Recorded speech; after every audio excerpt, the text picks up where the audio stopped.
വിഷ്ണു ശാലിനിയുടെ പുതിയ എപ്പിസോഡിൽ ശാലിനി എന്ന് കണ്ടിട്ട് കാണാൻ പോവുകയാണ് എന്ന് പറഞ്ഞ് ശാരദാമ്മ മുകളിലേക്ക് പോകുന്നുണ്ട്. കൂടെ ശ്യാമയും പോകുന്നുണ്ട്. തുടർന്ന് വിഷ്ണു ആണെങ്കിൽ ആകെ അങ്ങ് ബുദ്ധിമുട്ടി അവിടെ നിൽക്കുകയാണ്. തുടർന്ന് രാഘവൻ നായരോട് പറഞ്ഞിട്ട് ഞാനും മുകളിലേക്ക് പോവുകയാണ് എന്ന് പറഞ്ഞിട്ട് വിഷ്ണു മുകളിലേക്ക് കയറി പോകുന്നുണ്ട്.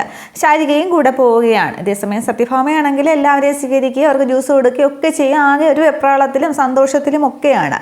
തുടർന്ന് ഇതേസമയം മുകളിലെ റൂമിലാണെങ്കിൽ ശാലിനിയെ പ്രീതി നന്നായിട്ട് ഒരുക്കി റെഡിയായി കണ്ണയുടെ മുമ്പിൽ നിർത്തിയിരിക്കുകയാണ്. ശാലിനിയാണെങ്കിൽ ആകെ വിഷമിച്ച അവസ്ഥയിലും പ്രീതി അങ്ങ് കട്ടിലിരിക്കുകയും ചെയ്യുന്നുണ്ട്. അതേസമയം ശാരദാമ്മയും ശ്യാമയും ശാരികയും കൂടി അവിടേക്ക് ചെല്ലുകയാണ്. ശാരദാമ്മയെ കാണുമ്പോൾ അമ്മയെന്നും പറഞ്ഞ് ഓടി ശാലിനി ചെല്ലുന്നുണ്ട്. അന്നേരം തൊട്ട് പോകരുത് തന്നെ, അങ്ങോട്ട് മാറി നിൽക്കുമെന്നും പറഞ്ഞ് ശാരദാമ്മയാണെങ്കിൽ അങ്ങ് പരാതിയുടെയും പരിഭവത്തിൻ്റെയും കെട്ടഴിക്കലാണ് അവിടെ. മകള് ഗർഭിണിയായിട്ട് ഞാൻ ഇന്നലെയാണ് അറിയുന്നത്, ഇത്രയും ദിവസമായിട്ട് ഇന്നലെയാണ് അറിയുന്നത്, അതും സത്യാമ്മ പറഞ്ഞിട്ട്, അതും ഫോണിൽ കൂടെ എന്ന് പറഞ്ഞിട്ടങ്ങ് ബഹളം വയ്ക്കുകയാണ്. അന്നേരം മകളാണ് എന്ന് ഇവൾക്കൊരു ഇങ്ങോട്ടൊരു ബന്ധം വേണ്ട, ഇവളൊക്കെ വളർന്നു പോയില്ലേ എന്നും പറഞ്ഞ് പരാതി പറച്ചില്ലാണ്. തുടർന്ന് അമ്മയെ ഞാൻ പറയുന്നതെന്നും പറഞ്ഞ് ശാലിനി പറയാൻ തുടങ്ങുമ്പോൾ ശാരിക ഇടയ്ക്ക് കയറുകയാണ്. എന്നാലും നീ കാണിച്ചത് മോശമായിപ്പോയി. ഒരു പെൺകുട്ടി ഗർഭിണിയായാലും ആദ്യം പറയുന്നത് ഭർത്താവിനോടും പിന്നെ സ്വന്തം അമ്മയോടുമാണ് പറയേണ്ടത്. ഇതൊക്കെ എന്താണെന്നൊക്കെ പറഞ്ഞ് ചോദിക്കുമ്പോൾ വിഷ്ണു സംസാരിക്കാൻ തുടങ്ങുന്നുണ്ട്. ശാരദാമ്മയെ ഞാൻ പറഞ്ഞത് മനസ്സിലാക്കുക എന്നൊക്കെ പറയുമ്പോൾ അത് അമ്മയ്ക്ക് മനസ്സിലാവില്ല മോനെ എന്നൊക്കെ പറഞ്ഞ് അവിടെയും ശാരദാമ്മ സംസാരിക്കാൻ അനുവദിക്കുന്നില്ല. അന്നേരം ശ്യാമ പറയുന്നുണ്ട്, അമ്മേ വിഷ്ണുവേട്ടനും ശാലിനിയേച്ചിയും കുഞ്ഞേച്ചിയും പറയുന്നൊന്ന് കേൾക്ക് എന്ന് പറയുമ്പോൾ എനിക്കൊന്നും കേൾക്കണ്ട, നീ അങ്ങോട്ട് മാറി നിൽക്കുക. നിന്നെ ഇപ്പോഴല്ലേ ഇങ്ങോട്ട് കെട്ടിച്ച് ഇട്ടത്, ഇവള് നേരത്തെ ഇവിടെ ഉണ്ടായിരുന്നു, ശരി, അപ്പോൾ നിനക്കെങ്കിലും എന്നോടൊരു വാക്ക് പറയാമായിരുന്നില്ലേ? ഇപ്പോൾ ചേച്ചി അനിയത്തും കൂടി അടയും ചക്കരയും ഒക്കെ പോലെ ആയല്ലോ. അമ്മയെ പിന്തള്ളിയിട്ടാണെങ്കിലും നിങ്ങൾ രണ്ടുപേരും നല്ല സ്വരൂപമായല്ലോ എന്നൊക്കെ പറയുമ്പോൾ അങ്ങനെ സ്വരൂപമായെങ്കിൽ അതിനൊരു കാരണമുണ്ട്. അമ്മ ഇതെന്താണെന്ന് അന്വേഷിച്ചോ? കുഞ്ഞേച്ചിയും വിഷ്ണുവേട്ടനും എനിക്ക് വേണ്ടി എന്തും ചെയ്യാനായിട്ട് തയ്യാറായിട്ട് നിൽക്കുകയാണ്. വേണമെങ്കിൽ അവരുടെ ജീവിതം വരെ വേണ്ടാന്ന് വെക്കാനായിട്ട് അവർ തയ്യാറാകുന്നു.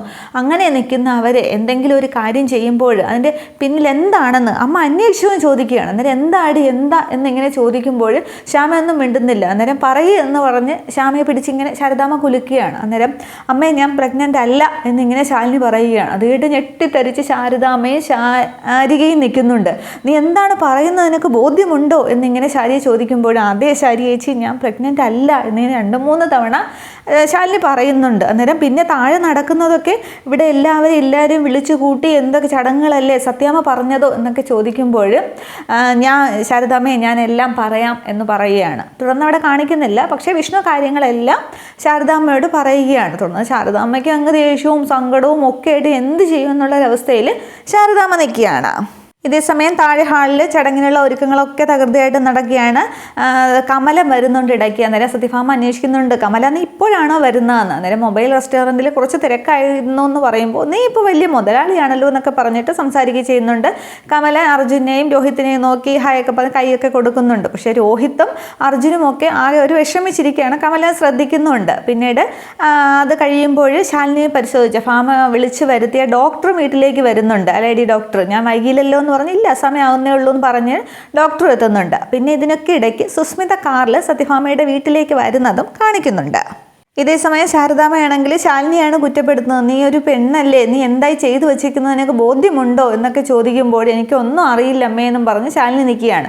തുടർന്ന് ശാരദാമ്മ പറയുന്നുണ്ട്, താഴെ ഒരു അമ്മ നിൽപ്പുണ്ട്, അവരുടെ മകൻ്റെ ജീവൻ നിൻ്റെ ഉദരത്തിൽ മുളപൊട്ടി എന്നുള്ള സന്തോഷത്തിലാണ് അവർ.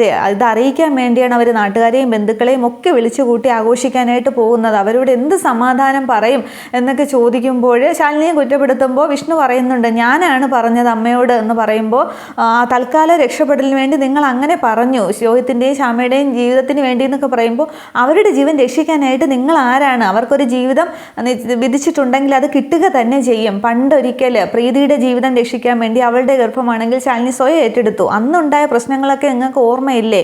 അന്ന് പിന്നെ ദൈവം ഇടപെട്ടില്ലായിരുന്നെങ്കിൽ ഇപ്പോൾ വിഷ്ണുമോൻ്റെ താലി സുസ്മിതയുടെ കഴുത്തിൽ കിടന്നേണ് എന്ന് ശാലിനിക്കൊരു ജീവിതം ഉണ്ടാകുമായിരുന്നോ? അതേ പിന്നെ തെറ്റ് തന്നെയാണ് നിങ്ങൾ ഇപ്പോഴും ചെയ്തുകൊണ്ടിരിക്കുന്നത്.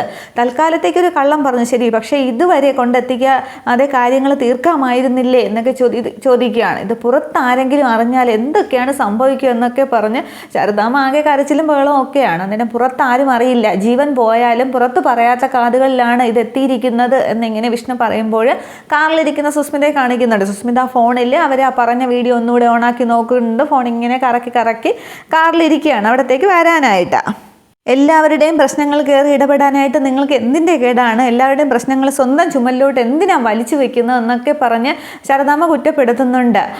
പിന്നെ ഇതൊക്കെ സത്യാമ്മ അറിഞ്ഞാൽ എന്താകും പ്രശ്നങ്ങൾ? കാര്യത്തിൻ്റെ ഗൗരവം നിങ്ങൾക്ക് ഇപ്പോഴും മനസ്സിലായില്ലേ മക്കളെ എന്നൊക്കെ ശാരദാമ്മ ചോദിക്കുമ്പോൾ ശാരദാമ്മ പേടിക്കേണ്ട, ഞാൻ അമ്മയോട് ഇതൊക്കെ പറയാം, ശാരദാമ്മ കരുതുന്ന പോലെയുള്ള സംഭവങ്ങളൊന്നും ഇവിടെ ഉണ്ടായില്ല, ഞാൻ പറയാം എന്നിങ്ങനെ വിഷ്ണു പറയുകയാണ്. പക്ഷേ എന്നാലും ശാരദാമ്മ അങ്ങ് തലയെ കൈയും കൊടുത്തിരിക്കുകയാണ്, എന്താകും എന്ത് സംഭവിക്കും എന്നുള്ള ഒരു ഉദ്ദേശത്തിൽ.